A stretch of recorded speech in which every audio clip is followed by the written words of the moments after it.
Hello and welcome to another 40K video. It's going to be a scripted one. We're going to be talking about my 3 favorite Successor chapters from every Founding Legion. Loyalist side only because you can't really tell with Chaos. So I'm going to be going from my least favorite Founding Legion to my most favorite Founding Legion, giving 3 of my favorite successors of them. Where was I? God damn it.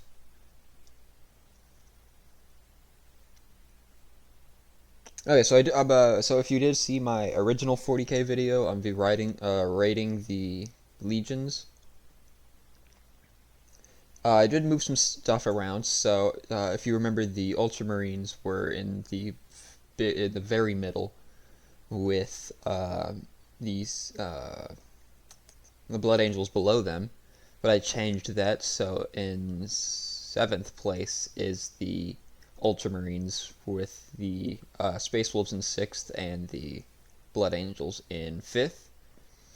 I did bump the Blood Angels up, even though I prefer this aesthetic of the Space Wolves and, the Viking, Scandinavian, Central European stuff over the Roman aesthetic, because I just liked their hardship and their lore and all that cool stuff. But without further ado, let's get into the sources, because this is going to be kind of infotainment. I want to talk about. I want to lay down where I got my sentences from. What's the word? I don't know.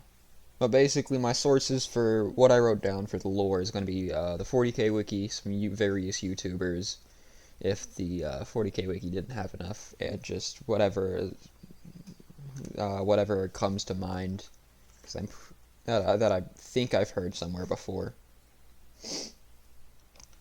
That doesn't necessarily mean that I'm just making stuff up, but if these chapters really interest you, I would recommend you research them on your own. Maybe just watch an actual lore video. I was gonna put sources, but then I forgot. Like, source and then put somebody's YouTube channel. Editor, you do that. Alright. Let's get into it with my least favorite going first, the Raven Guard. The Raptors are very pragmatic with a simple yet beautiful color scheme. In fact, I have a very similar, or not a very similar, I have a singular Raptor painted in my Squad of Firstborn I have in the other room. The Raptors are known for their tactical aesthetic and the more cold and collected attitude to back it up. And they prefer to use camouflage and snipers, unlike the brightly colored aesthetic of the rest of the Space Marines. Well, brightly colored, pretty fucking half of them are black. Okay, that sounded really bad if you don't know the context, but I've already explained it in 3 videos now. Basically, the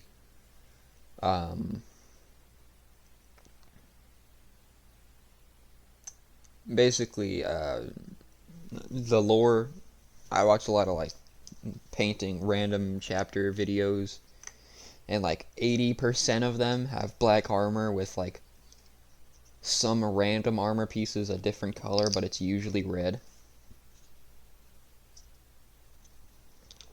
Which, it does look good, it's just boring after a while. Everybody looks like the same. Minus the pauldron fields and sometimes a helmet, Alright, anyways. They prefer to use camouflage and snipers, which for the up close and personal and the loud Marines of most other chapters is pretty cool.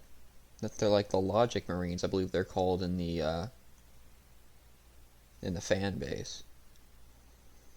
However, this does mean that they don't get much of the glory for their own chapter compared to others, because they weren't up close and personal and loud and large and in charge and shit like that. Sorry about my voice. I did literally just wake up. However, this pragmatism doesn't stop at equipment. as they believe everything is a tool to be adapted, including the Codex Astartes, which the Ultramarines fucking hate. And honestly, if it makes the Ultramarines mad, they're a favorite in my book automatically. So I think we can move on to the next chapter. In all seriousness aside, as far as deployments, the Raptors tend to either deploy alongside guardsmen or behind enemy lines, but in a more combat effective role as opposed to like the Alpha Legion, where they might not even shoot their bolter in fucking how many years. Think of the Alpha Legion as more CIA and the Raptors more as like Modern Warfare 2 Call of Duty shit. That's the difference we're seeing here in their combat doctrines, but they're still comparable due to their more sneaky nature. These also happen to be my favorite places for a Space Marine to be, because I believe that, yeah, you can have just a big old break of like 40 big armored guys in front of you, but you could get the same job done, if not slightly worse or better, if you just had like 50 guardsmen with 5 Marines backing them up, narrative-wise. I think it's hard to beat that. And then, also because of the skill of the Space Marines, I think behind enemy lines, like in commando missions, is a very good place, because not only are they more durable, they're more skilled and just better at everything than a regular guardsman. Where was I? Sorry, I'm actually reading a script for once, and now I'm like struggling to find where I am. There you go. Their biggest engagement is the Badab War, a name which you'll definitely be familiar with by the end of these videos if you watch all 3. The Raptors actually managed to hold their own. They were kind of a frontline faction, but mostly brought in to combat the Mantis Warriors, and generally just hold out until the rest of the chapters could arrive.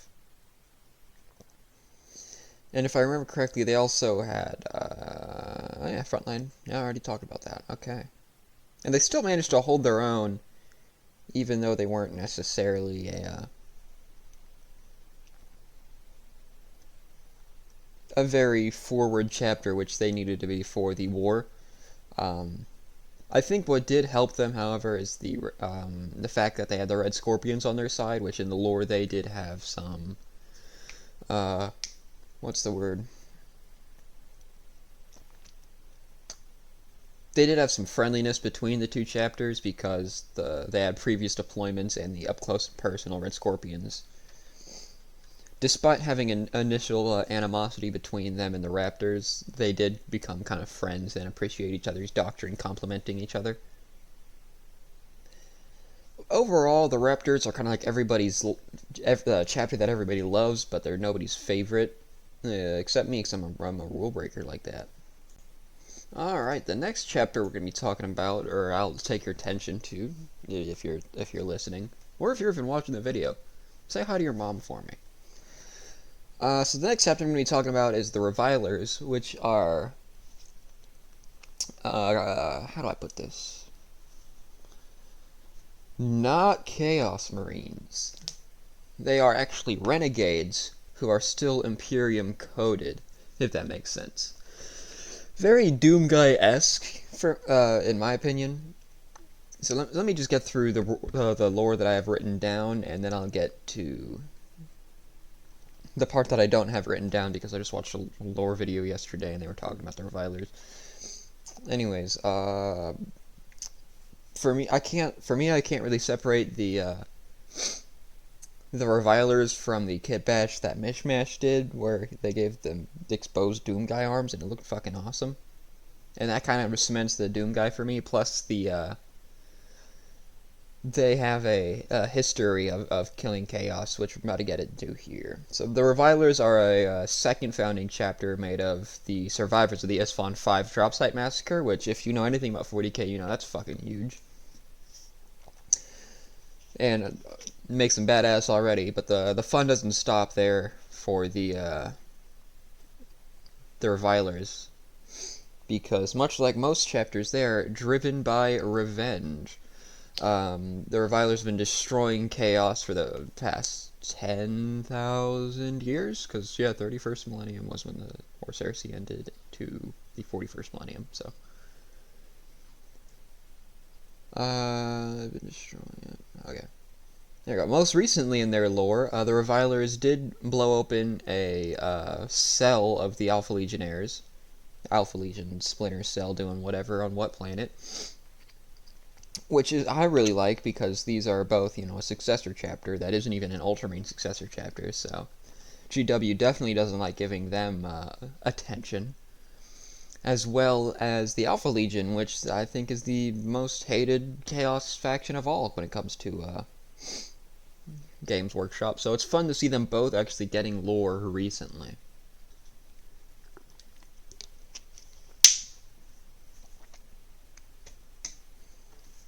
Alright. As far as other engagements go, the Revilers have several other documented fights, including the 13th Black Crusade, for obvious reasons. Also because they were part of a group called the Astartes Praeses, which were about, maybe 20, something around there, chapters that were just designated to sit and guard the Eye of Terror. So, of course, they were there, plus there's chaos and all that. But we're just going to focus on one for right now, because it's the only one that, how do I say that? What am I saying? It's the only one that doesn't involve chaos when it comes to the Revilers. That was on their wiki page. If you find something else, good for you. But, so this engagement we're going to talk about is the reconquest of the Zypher subsector, which is a fight against the Orcs. And I for some reason, I found this wiki entry so funny that I just copy-pasted it, the first sentence, and I'm just going to read it for you. For almost 300 standard years, the Orc Empire of Wog Arbut ruled the Zypher subsector and was left unmolested until a campaign of reconquest was finally begun in 204 M41.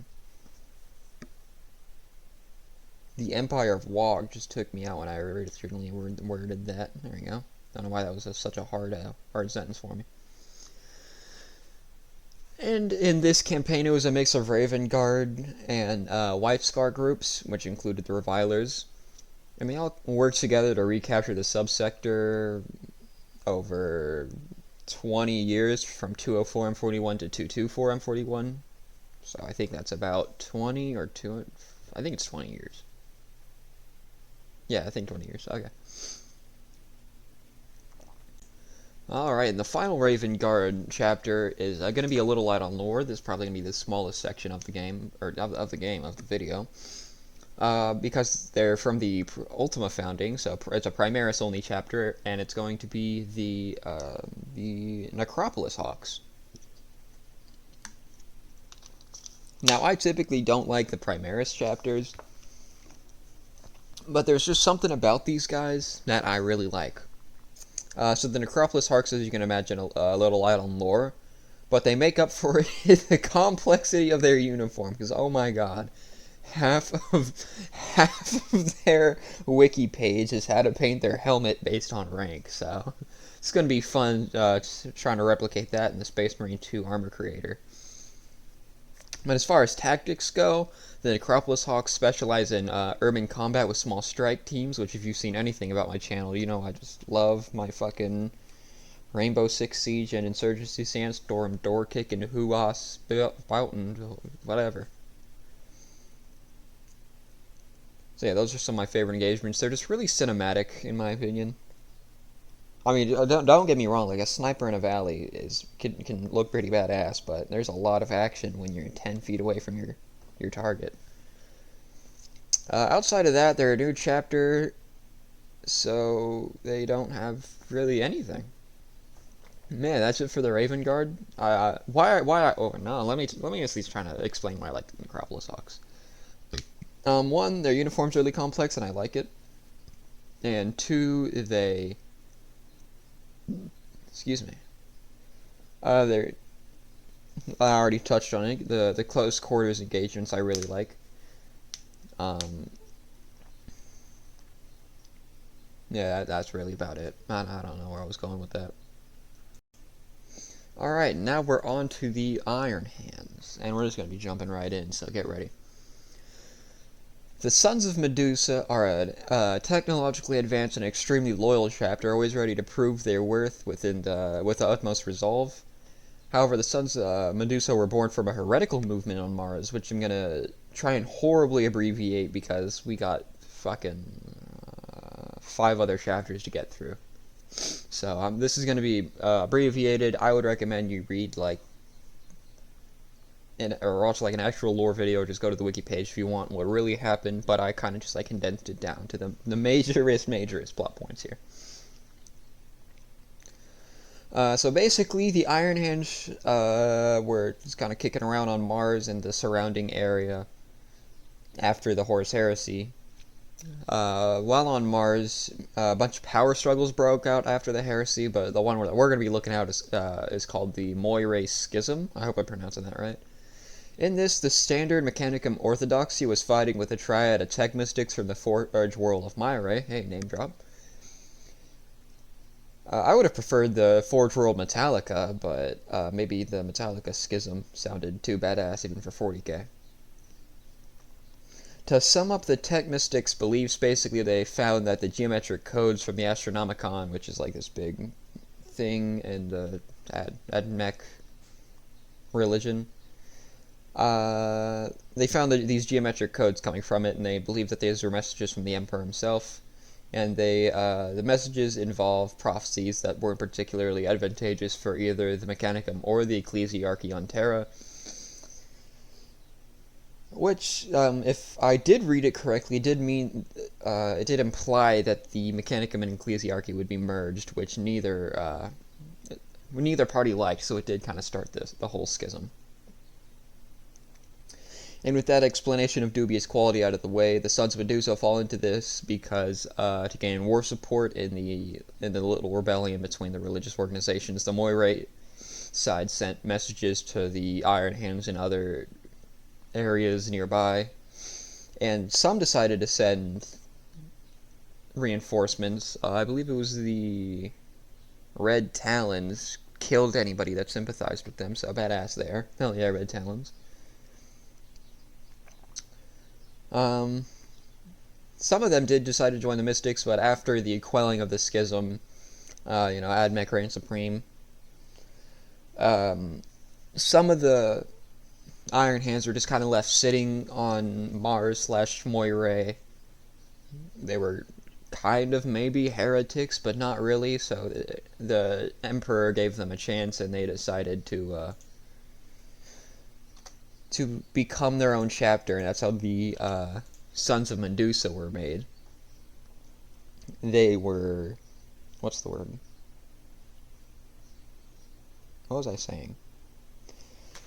And that's why they're so loyal to the Imperium, because they were kind of made sort of from heresy. So they're just trying to prove that they've grown past that. And as for engagements, the one I want to talk about for these big green killing machines is going to be the Bad Ebb War again. They were a frontline unit for the Imperium at the time. Little aggressive. They did get upset at people like the Salamanders, which, honestly, could have gotten them taken off this list if the Ironhand successors weren't so fucking terrible. Because the Sons of Medusa, as I said, were violent, and in the war, the Executioners kind of bargained for their surrender with the Salamanders and, enemies and all that. It's complicated.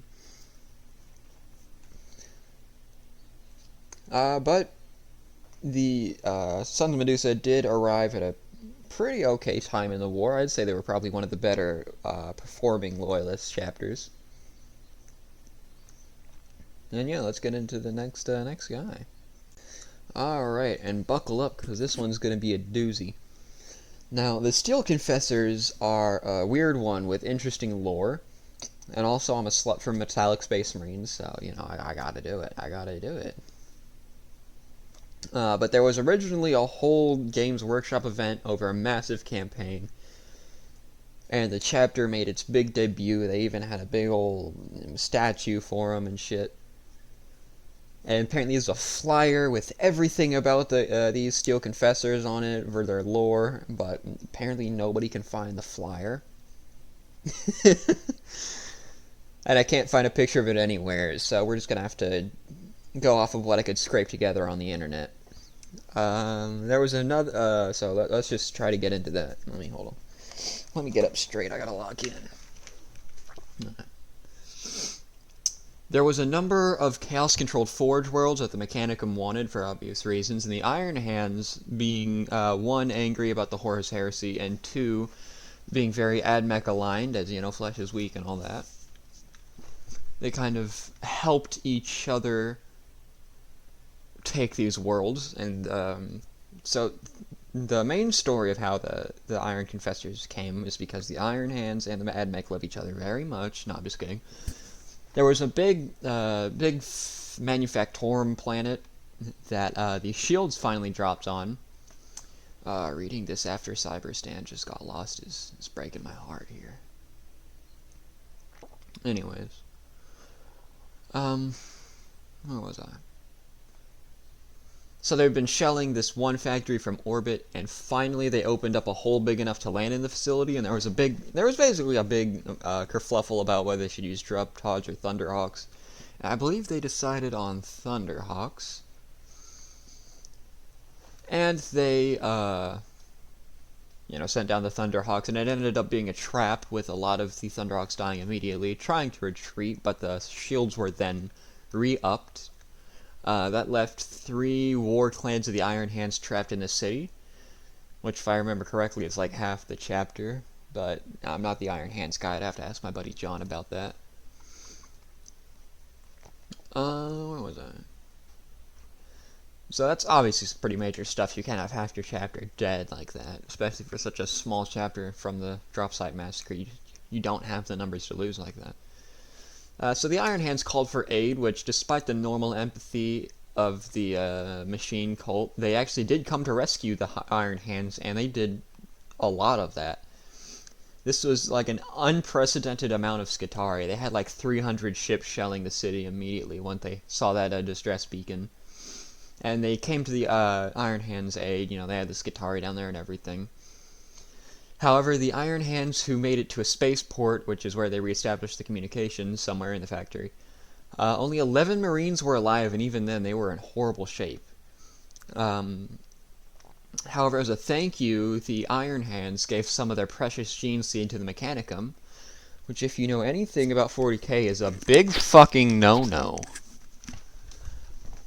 Technically, the Adeptus Mechanicus aren't Emperor aligned because they worship the Omnissiah, because, machine cult and all that. And despite not being Emperor-fearing loyalists, an uneasy alliance was made because they have, the best tech, and they keep all the machines running in the Imperium. But that doesn't give them the right in the Imperium to have their own Space Marine chapter, because they're always looking for ways to bend the rules of their alliance and, kind of get more power, and them having their own Space Marine chapter is fucking horrible. They can now go fully independent, which would pretty much doom the Imperium. Assuming, they can't rejoin after a war. I'm sure the Imperium would win the war, but, there's, so much ramifications with that. And like I said earlier, the AdMech do like to bend the rules, but this isn't even bending. This is just straight up shattering the rules right here. If the Imperium find out about this, and for once they would be rightfully mad as shit,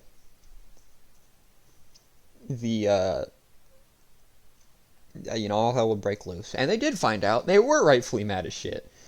However, they weren't as mad as I probably would have been if I learned that somebody took my genetically modified superhumans and tried to make them for their own autonomous purposes. Especially, well, that sounds bad, but in 40k, it's. But they actually did do some negotiations, and the Imperium took the gene seed and made a chapter called the Steel Confessors. And that's how we have our Steel Confessors. For their engagements, they only have 2 listed campaigns against Tyranids, and they're both defending their quote-unquote home planet, which is the forged world of Craxus? I don't know. 40k is weird sometimes. But yeah, that's the Steel Confessors. Alright, and for the final chapter of the Iron Hands, we have again, a little bit of a lighter lore on these guys. They're also kind of hard to choose. Because let's just go through it, right? Initially, I was going to do the Red Talons, because I did kind of mention them in the Sons of Medusa, although that one was off script. I was just saying shit.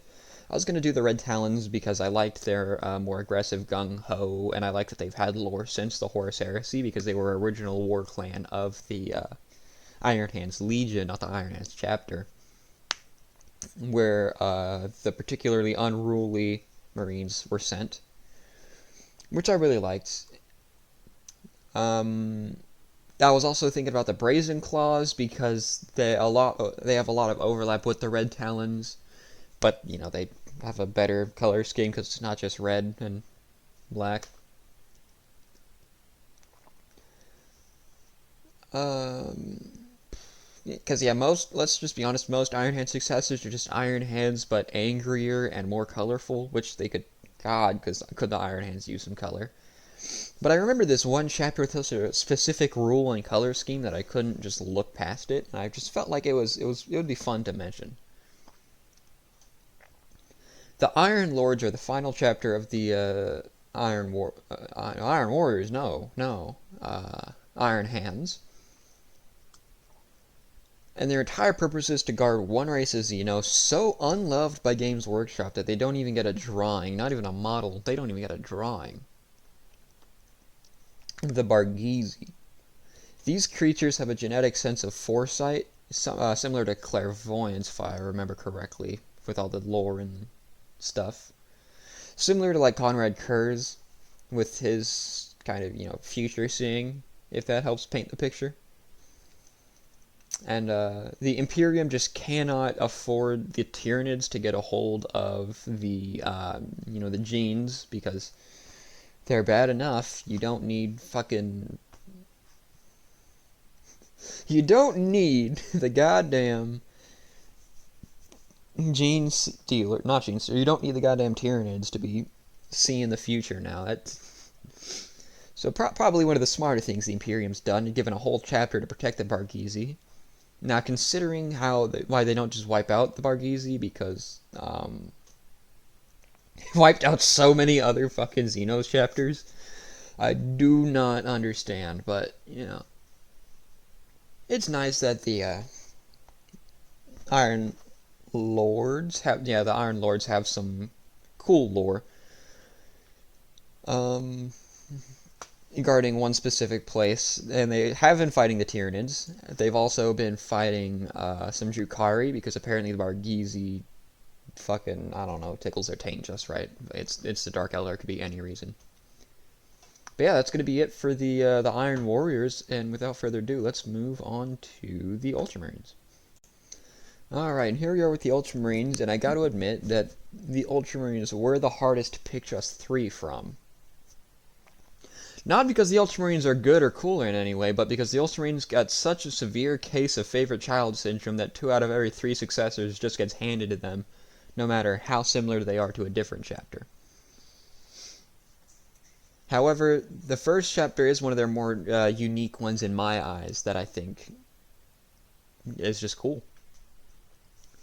The Mortifactors are a chapter from a cannibalistic swamp planet with little to no sunlight, which would sound fucking horrible to anybody outside of the 40k universe, but amazing for getting Space Marines. It's like a USMC recruiter camping a juvenile detention facility, just waiting for the prisoners to be let out.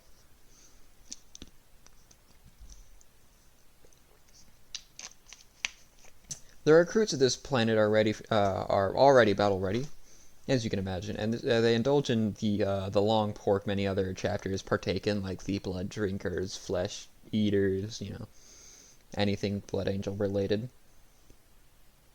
So they'll basically fit right in.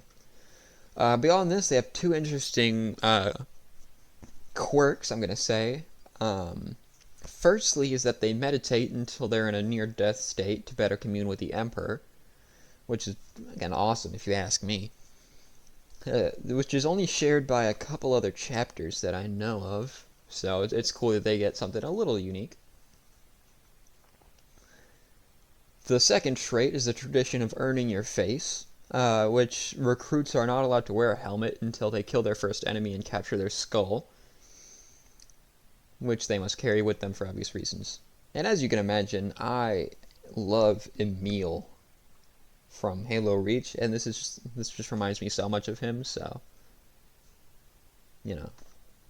It's awesome, bro. It's awesome. It's poggers even. But yeah. I might do a Halo Reach campaign on the channel soon. Oh well. Later day. Alright, I got my cat with me now. So this next one on the list for Successor chapters is going to be the Silver Skulls. Successor chapter with an entire book for them. They got the Silver Skulls where they fought the... I want to say White Death, but I know that's wrong. It's some minor Chaos faction, but... anyways. So the chapter is from an ice world with a few interesting traditions. Firstly, their use of this thing called a prognosticator, who are librarians who, instead of, shooting lightning out of their fingertips and making fucking people's brains explode, they focus more on foresight and, hello, kitty. They focus more on, foresight and, precognition before they do any combat abilities. Well, I guess foresight's combat ability. But this is a very superstitious chapter, so these premonitions are trusted wholeheartedly by the Silver Skulls, much to the displeasing of the Inquisition, as some of these traditions do go back to the more tribal areas of the planet that they are on. Their next tradition is their methods of preserving their dead battle brothers. Initially, I believe that the Silver Skulls gilded the dead battle's brother skull in silver, as you can imagine. Wow. Make a tower out of it in their fortress monastery. But while trying to confirm this, because this is one of the things I did want to, find a source for, I found that I was wrong in such a cool way that I'm actually just going to read directly from the 40k wiki here for a second. So many memorials and monuments are especially unusual given that the chapter's choice of burial is for the Astartes to be cremated. Whenever possible, the ashes of the honored dead are placed into an urn that is ornately carved and fashioned from the skull of the enemy who had taken the life of that battle brother. That's fucking awesome if you ask me, alright? It's fucking absolute cinema right there. But enough of that. They with their superstitious nature and their badass tradition there. The Silver Skulls on the battlefields are, well, first of all, they're silver. Secondly, they excel in offensive sieges and are known for following orders to a T with little to no exception. Wait a minute. Follows orders well. Silver armor. Siege experts.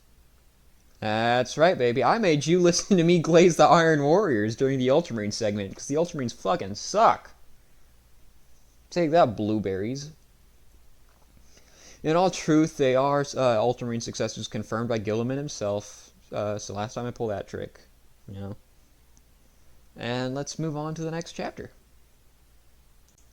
Alright, the last one is going to be another light chapter, lore-wise, which is the Sons of Antaeus, who are a rather secretive chapter in relation to the other two, with not much being known outside of the battlefield. So, let's start off by talking about the Antaeus part, because I did do a little bit of research. And Antaeus is from a Greek myth of somebody who had interacted with Hercules. So Antaeus was a son of the mix of Poseidon and whoever the goddess of the earth was. I don't remember her name. And his big kitty, what's going on, boy? And his shtick was he had a spot in the deserts of what we now know as Libya, where he would challenge any passerbys to a wrestling match, where he would almost always win because he was unkillable so long as he touched the ground, because his mother was the goddess of the earth. And this was, I believe this was either on the way to one of Hercules' feats, or it was one of Hercules' feats, but he, basically, Hercules had to kill Antaeus by lifting him up into the air and crushing him in a bear hug. Just kind of funny. Yeah, I think it's a really cool nod to what they found on the battlefield when it came to the Sons of Antaeus, which we're about to get to in a second. But before we get to that, let's talk about what these boys look like. The Sons of Antaeus are large and in charge, being both taller and tougher than the average Space Marine, and with black power armor to emphasize their true scale. Their chapter symbol is a boar, which I actually like as a nod to the toughness of a boar, which are known for shrugging off damage, as long as it's not, like, instantly lethal. Which, fun fact, movie trivia, guys, the Black Knight from the Monty Python sketch for the Quest of the Holy Grail, his heraldry was also a boar, which, as you know, 'tis but a scratch. So it's fun that they, have all these nods to them being so tough. And now, that's kind of all we have when it comes to that. So let's get into their actual war, their actual, battlefield lore. So these war pigs have only been seen in a singular campaign, where they were noted to have a suspiciously high pain tolerance and general toughness, only emphasized by their infantry-heavy slow pushes toward the objectives, which I also like the infantry-heavy part, because that also loops back to the Greek Antaeus, who had to be touching the ground to be unkillable. So I think that's just awesome. That's really smart by the... Hold on, my cat's scratching my goatee. I think that's really smart writing by the GW team on this on this minor chapter. Where was I? Now, I know what you're thinking. An infantry-heavy chapter that's focused on attrition war and is unnaturally tough. And yes, I did just make you listen to Death Guard Glaze in the Ultramarine segment, because the Ultramarines fucking suck!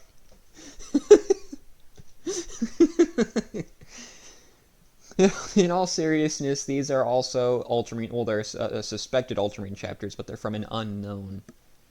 They're an unknown chapter suspected to be Ultramarine successors. So a little bit looser, and I was thinking of not putting them in, but I just like these guys, and I really like I really like the Death Guard Glaze. Actually, they are a known founding. They're the cursed founding, so there might have been some mixing of gene seed there. They might be the bastard child, love child of Mortarion and Gilliman, Mortilliman. Anyway, so if I didn't add the Sons of Antaeus because they're a little more on the wacky side, or a little more on the suspicious side, I was going to do the Howling Griffins. But I'm lucky I didn't, because literally yesterday I watched somebody kit bash 3 unique guard chapters, or not guard chapters, Ultramarine Successor chapters. And they did the Mortifactors, the Howling Griffins, and the Doom Company. And the Doom Company look a lot like the Silver Skulls. So glad I did the Sons of Antaeus, because these guys are. I would have been copying that dude's homework big time. Yeah, that's gonna be it for this video. Thank you for watching, all that good stuff. Like and subscribe if you're into that, you little freak. I'll see y'all in the next video.